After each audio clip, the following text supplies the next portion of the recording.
Bueno, muchas gracias por la invitación a este evento.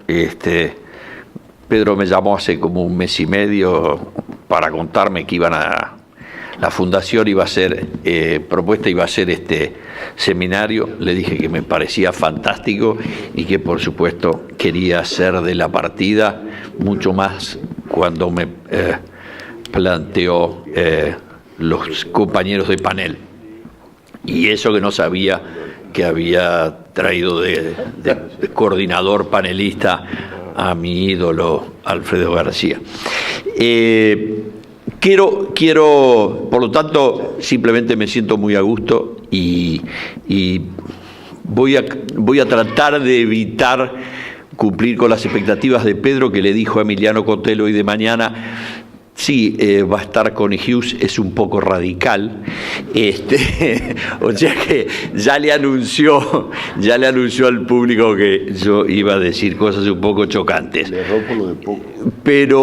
Pero la verdad es que había pensado en hacer eso que de alguna manera ha terminado por ser. Yo siempre cuento la historia de que Felipe González decía que uno no es dueño de las imágenes que proyecta. Decía, yo me considero un tipo principista, muy íntegro, y me consideran un negociador habilidosísimo y transador a muerte. Yo creí siempre que la verdad que eso en alguna medida me pasa, y voy a como no soy dueño de las imágenes que proyecto, voy a decir lo que quería decir con respecto a este tema de hoy. Y dos anécdotas para que, digamos, entiendan desde dónde hablo. Yo hablo a título personal. Tengo mi experiencia de hace muchísimos años, que no sé, yo fui director de ANCAP años 88 y 89, trato de recordarlo porque para algunos es realmente el paleolítico, y entonces puede confundir que yo estoy en la lucha cuando opino sobre temas de ANCAP o en general de las empresas públicas, donde estuve en la oficina de planeamiento por 18 meses entre el mes de marzo, cuando asumió el gobierno del doctor Lacalle, y el mes de septiembre, tiempo en el cual tuve la ocasión, digamos, de coordinar los esfuerzos como lo hacen habitualmente los directores de planeamiento, poniendo algunas modificaciones, y ahí sí quiero atribuirme, no es un mérito el haberlo hecho, porque está presente aquí la directora de esa división, no sé si sigue siendo, pero digo, por muchos años, que luego fue directora de empresas públicas, la contadora Pérez Montero. Y la división que controlaba la parte presupuestal de las empresas públicas se llamaba Dirección de Administración Descentralizada. Y estaba subordinada al director de presupuesto, que era un cargo muy importante, que era el que analizaba el presupuesto nacional. Así que la administración descentralizada era como un capítulo de los temas de presupuesto.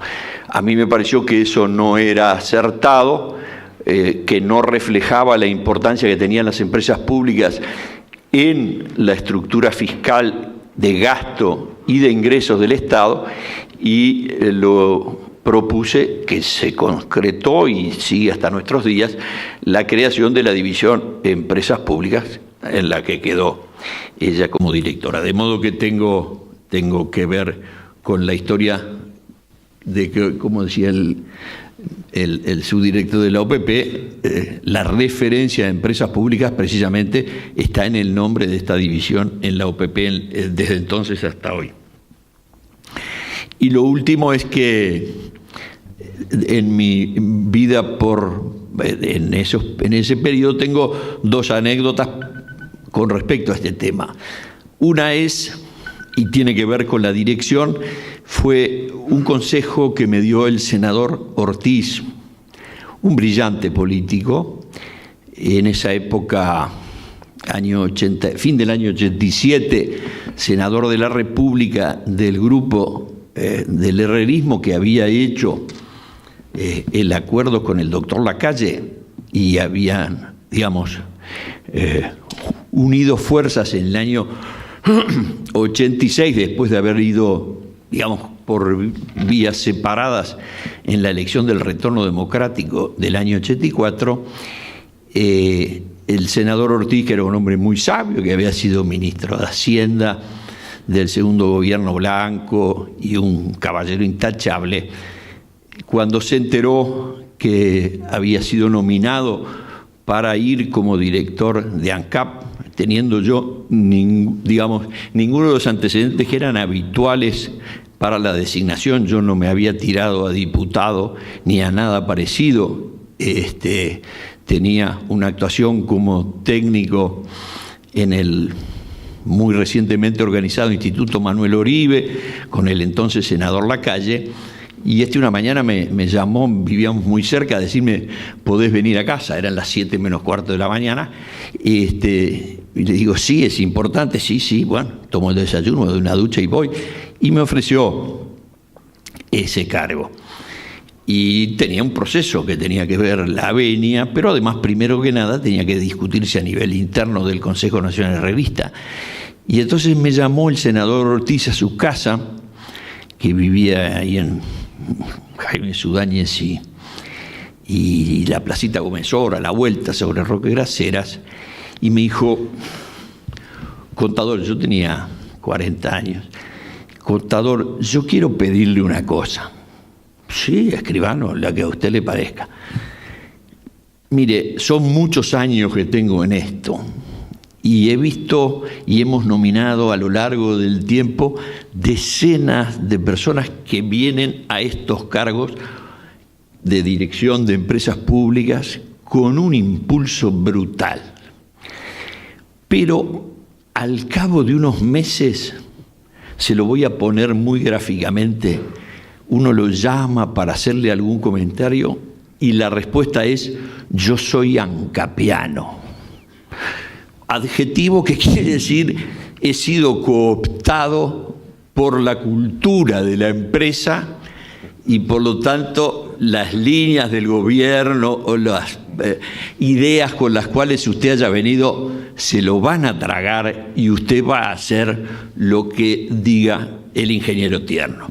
Eso me dijo, porque el ingeniero Tierno era el gerente general. Eso me dijo el escribano. Entonces, yo me choqueó porque la verdad era digamos, primero, era algo que yo no conocía. Yo venía enteramente de la actividad privada. Mi única actividad como funcionario público había sido ser docente universitario. De modo que no sabía nada. Tenía sí muchas ideas y muchas cosas que creía que se podían hacer y 25, 30, casi 30 años después puedo decir, con el ingeniero Tierno he tenido, por supuesto, tantas más coincidencias casi que con nadie. Pero le dije, le prometo, escribano, que el día que yo me vaya de ANCAP, no le voy a cumplir con lo que usted me pidió. Nunca le voy a decir que yo soy un ancapeano. Y efectivamente, yo asumí en la OPP el 2 de marzo del año 90, pero los días anteriores presenté mi renuncia a director del ANCAP y fui hasta la casa del escribano y le dije, escribano, he cumplido con su pedido y he aprendido mucho con su planteo. Salgo de director de ANCAP sin ser ancapiano. Entendía mi función en nombre del gobierno, en nombre del sector partidario que me había nominado y fundamentalmente en nombre de los ciudadanos a los que quise representar cuando estuve en ese cargo, y así lo dije el día que asumí. O sea que después, digamos, pudimos, en ese corto periodo que estuve en la OPP, coordinar con la hospitalidad del ANCAP, precisamente la actividad de las empresas públicas, haciendo reuniones regulares de presidente de las empresas públicas para que la UPP hiciera las funciones que a mí me parecían que era más importante, que no era la de imponer la línea, sino de ayudarlos a coordinar los esfuerzos de esas empresas del Estado que son tan importantes. Y la otra cosa es que efectivamente pensé en poner en un PowerPoint una cosa que corresponde a una conferencia que di en aquellos años, que me había invitado el Centro de Productividad sobre el Estado como proveedor de bienes y servicios, y yo, en aquella época no había PowerPoint, se hacía con acetatos que uno los escribía y los ponía arriba de una máquina que se llamaba el retroproyector, esto todo del Paleolítico. Y yo había puesto un slide que con letra había escrito: el Estado no debiera ser proveedor de bienes y, en el caso de los servicios, solamente en aquellos en que fuera estrictamente imprescindible porque el sector privado no los puede ofrecer. Sigo pensando eso, pero la realidad es que 30 años después el Estado sigue siendo proveedor de bienes, en algunos casos con muchas dificultades, pero y por supuesto sigue siendo proveedor de servicios, también en algunos casos con muchas dificultades. Lo que creo es que hay que poner un poco de racionalidad económica en el análisis. ¿Qué cosas veo yo? Porque creo que los hombres de la academia, que es muy bueno, vieron, cuando hablan dicen que la opinión es de Conrado Ramos. La mía es de Coni, que es el sobrenombre que heredé de mi abuelo. Porque si no estamos acumulando por sublema, ¿no? Partido independiente con partido nacional, porque los dos nos llamamos igual y es infrecuente, ¿no? Encontrarlo. Digamos, la academia, y de hecho es muy bueno este trabajo de empresa del Estado y eficiencia, la relevancia del ejercicio de la propiedad que hizo el Instituto Faros y que presentaran en la Academia de Economía a fin del año pasado, material que, por supuesto, lleva con un gran nivel el tema del que estamos hablando. Pero en grandes líneas, a mí me parece que los problemas serios que tenemos en nuestras empresas públicas tienen que ver con tres dimensiones, y utilizando en esto la concepción matemática de las dimensiones. Imaginemos, hay una dimensión que tiene que ver con las reglas del juego del mercado. En general, la mayoría de las empresas trabajan en mercados de competencia y el Uruguay ha tenido preferencia para que sus empresas públicas trabajen en régimen de monopolio. El extremo, digamos, diría, es el monopolio de los combustibles. Digo que es el extremo porque además nadie ha puesto en tela de juicio que eso no pudiera ser así. Y como además en el caso de ANCAP eso incluye pensar que si bien en la URSEC todos los meses nos dicen cuál es la paridad de importación, es decir, cuál sería el precio de los combustibles líquidos que vende ANCAP, si se importara, y están hechos los cálculos al detalle, mercado por mercado, componente del costo, y hace un año y medio, para decir algo, que el precio del gasoil de paridad de importación está francamente, a esta altura del campeonato, 14 pesos abajo de los 38,80 que se vende en el surtidor.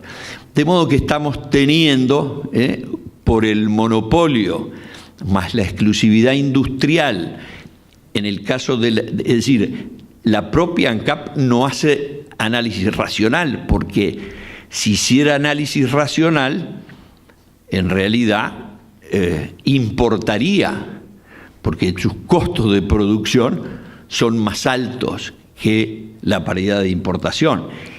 Y lo que pasa es que en realidad el precio que hoy vende ANCAP, las naftas y el gasoil, que son el 95% de los ingresos de la empresa, tienen que ver con que están tratando, vamos a ver, ayer salió el balance de 2015, que lograron de no perder las cantidades enormes de dinero que estaban perdiendo en el tiempo anterior. Entonces, la dimensión del mercado, las reglas del mercado, si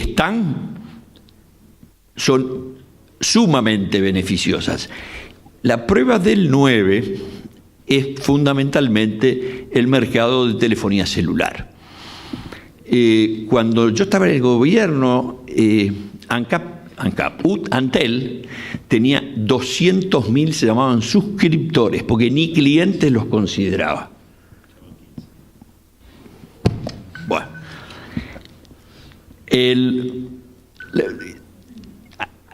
la competencia hizo que a fines de los 90, durante el gobierno del doctor Valle y del doctor Sanguinetti, el país se abriera. Hoy, de los 21.000 millones de pesos que vende Antel, datos del año 2014, 11.000 son de telefonía celular. Telefonía celular, mercado en el cual ANCAP compite con dos grandes multinacionales, Telefónica de España y la compañía mexicana del señor Carlos Slim. Es decir, dos grandes multinacionales compiten con ANCAP. Ese sector es el sector en el cual Antel está ganando dinero. En el balance último de Antel, ya Antel nos dice cuánto está vendiendo en cada una de las tres divisiones importantes. Se imaginarán que el tema de telegrafía y teléfonos públicos desapareció. Son tres los importantes: datos, telefonía celular y telefonía fija. La telefonía fija, cuya venta viene bajando en pesos uruguayos, imaginen en dólares, pierde sistemáticamente ya desde hace 2 años. O sea, no cubre sus costos. Sigue existiendo. Es 5.000 millones. La transmisión de datos, que no existía hace 15 años, 4.300 millones, se gana un poco. Y donde se gana de verdad es en telefonía celular. Por supuesto, porque ahí además están todas las innovaciones tecnológicas. Esto ocurrió porque se hizo una liberación. Si no se hubiera hecho esa liberación, que se hizo pacíficamente, el país seguramente la empresa estaría muy complicada. Hay otro ejemplo que es el del puerto. En los tiempos de los años 90, el puerto tenía 5.000 funcionarios y perdía plata sistemáticamente. La ANP hoy tiene 990, la reforma la hizo el gobierno del doctor Lacalle bajo la presidencia de ANP del ingeniero Álvarez Maza. Y una ley, hoy tiene 990, la quinta parte del personal, y sorprendentemente, por cifras que los voy a dar porque no las voy a poder leer, la Administración Nacional de Puertos es una de las 2 compañías más rentables que tiene el Estado en este momento. La otra dimensión, entonces el mercado, cuanto más competencia será mejor, hay que pensar en liberalizar el mercado de los combustibles. Segunda, el derecho aplicable en las relaciones empresariales. En general, las empresas públicas aplican el derecho comercial, los juicios, pero tienen 2 cosas en donde no aplican el derecho comercial: el sistema de compras y el sistema de recursos humanos. En el sistema de compras y en el sistema de recursos humanos se aplica los institutos del derecho administrativo. Y así tenemos todos los engorros que implican que en las compras las licitaciones tengan objeciones, juicios, pleitos, sentencias del Tribunal de lo Contencioso. Y en el caso de recursos humanos, la peor de las soluciones, que es en vez de regirse por el derecho laboral, regirse por el derecho administrativo. Y una sola anécdota: pasamos 2 sesiones del directorio de ANCAP de mis tiempos discutiendo el recurso de revocación contra una decisión de la jefa de los servicios de las guarderías de ANCAP, porque una limpiadora denunció a una de las maestras que cuidaban bebés en la guardería y le había dado una chaschaz en la cola. Créanme, el directorio que dedicaba 15 minutos a analizar una compra de petróleo de 2 millones de barriles, de barril no sé, Libya Light, Arabian Light, que en aquella época costaba nada más que 11 o 12 dólares, terminaba con ese tema y dedicaba 1 hora y media a discutir si era cierto lo que había dicho la limpiadora de un servicio tercerizado, que la maestra. ¿Por qué? Porque venía al que había tomado la decisión, que era el directorio. Último, creo que hay que hacer todas las propuestas que dice Conrado Ramos sobre holding, modificaciones, etcétera.